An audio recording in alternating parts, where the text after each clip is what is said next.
Rouge et le Noir, chronique de 1830. Une petite ville. La petite ville de Verrières peut passer pour l'une des plus jolies de la Franche-Comté.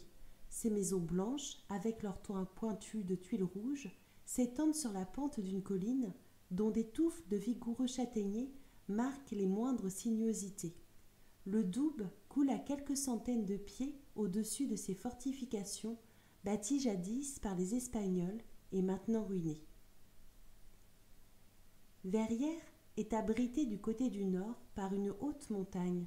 C'est une des branches du Jura. Les cimes brisées du Verrat se couvrent de neige dès les premiers froids d'octobre. Un torrent qui se précipite de la montagne traverse Verrières avant de se jeter dans le Doubs et donne le mouvement à un grand nombre de scies à bois.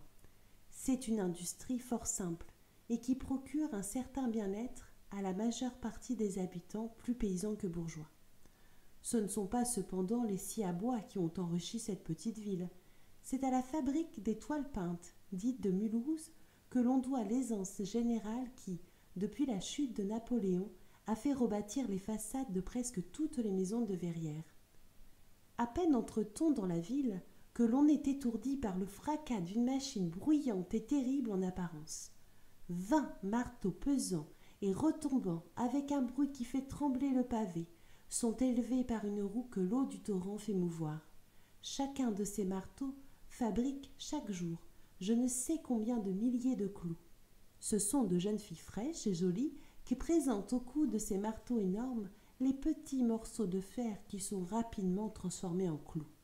Ce travail, si rude en apparence, est un de ceux qui étonnent le plus le voyageur qui pénètre pour la première fois dans les montagnes qui séparent la France de l'Helvétie. Si, en entrant à Verrières, le voyageur demande à qui appartient cette belle fabrique de clous qui assourdit les gens qui montent la grande rue, on lui répond avec un accent traînard « Hey, elle est à monsieur le maire !»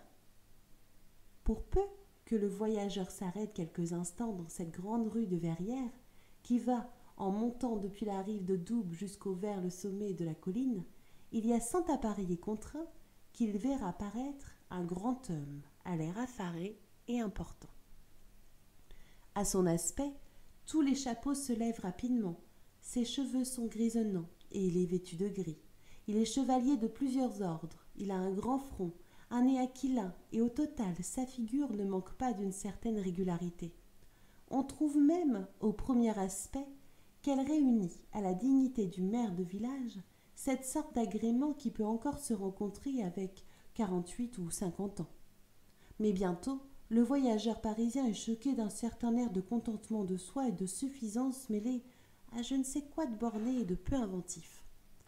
On sent enfin que le talent de cet homme-là se borne à se faire payer bien exactement ce qu'on lui doit et à payer lui-même le plus tard possible quand il le doit. Tel est le maire de Verrières, monsieur de Rênal. Après avoir traversé la rue d'un pas grave, il entre à la mairie et disparaît aux yeux du voyageur. Mais 100 pas plus haut, si celui-ci continue sa promenade, il aperçoit une maison d'assez belle apparence, et à travers une grille de fer attenante à la maison, des jardins magnifiques. Au-delà, c'est une ligne d'horizon formée par les collines de la Bourgogne, et qui semble faite à souhait pour le plaisir des yeux. Cette vue fait oublier au voyageur l'atmosphère empestée des petits intérêts d'argent dont il commence à être asphyxié. On lui apprend que cette maison appartient à monsieur de Rênal. C'est au bénéfice qu'il a fait sur sa grande fabrique de clous que le maire de Verrières doit cette belle habitation en pierre de taille qu'il achève en ce moment. Sa famille, dit-on, est espagnole antique et à ce qu'on prétend établie dans le pays bien avant la conquête de Louis XIV. Depuis 1815, il rougit d'être industriel. 1815 l'a fait maire de Verrières. Les murs en terrasse qui soutiennent les diverses parties de ce magnifique jardin qui, d'étage en étage, descend jusqu'au Doubs, sont aussi la récompense de la science de monsieur de Rênal dans la commerce du fer. Ne vous attendez point à trouver en France ces jardins pittoresques qui entourent les villes manufacturières de l'Allemagne, Leipzig, Francfort, Nuremberg, etc. En Franche-Comté, plus on bâtit de murs, plus on hérisse sa propriété de pierres rangées les unes au-dessous des autres, plus on acquiert de droit au respect de ses voisins. Les jardins de M. de Rênal, remplis de murs, sont encore admirés parce qu'il a acheté au poids de l'or certains petits morceaux du terrain qu'il occupe. Par exemple, cette scie à bois, dont la position singulière sur la rive du Doubs vous a frappé en entrant à Verrières, et où vous avez remarqué le nom de Sorel, écrit en caractères gigantesques sur une planche qui domine le toit, elle occupait il y a 6 ans l'espace sur lequel on élève en ce moment le mur de la 4e terrasse des jardins de M. de Rênal. Malgré sa fierté, M. le maire a dû faire bien des démarches auprès du vieux Sorel, paysan dur et entêté. Il a dû lui compter de beaux louis d'or pour obtenir qu'il transportât son usine ailleurs.